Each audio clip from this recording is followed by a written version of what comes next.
এই দুনিয়ার পুরো জীবনটা এটা হচ্ছে লালসাময় একটা জীবন, লোভ, মরিচিকা, মায়াজাল। এই মায়াজালে আমরা আটকে আছি, ফলে মৃত্যুর কথা আমরা ভুলে গিয়েছি।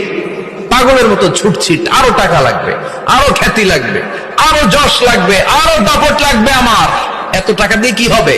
এত সম্পদ দিয়ে কি হবে? এত ব্যস্ততা দিয়ে কি হবে তোমার? স্টপ, থামুন, অনেক হয়েছে। আম্মা থামুন, take a rest and think about death. Think that you have to go back to your Lord.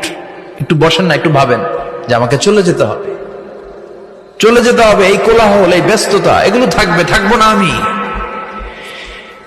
সাইয়েদনা Omar Faruk বলেছেন, মুতু ক্বাবলা আন তামুতু, মরার আগে একবার মরো।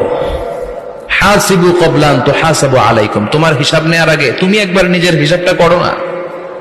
কাগজ বের করে একটু লিখো না কি কি ভালো কাজ করছিলা, যেগুলো দিয়ে নাজাতের ওয়াসিলা হতে পারে। 1 2 3, আর কি কি আকাম কুকাম করছো দেখো না।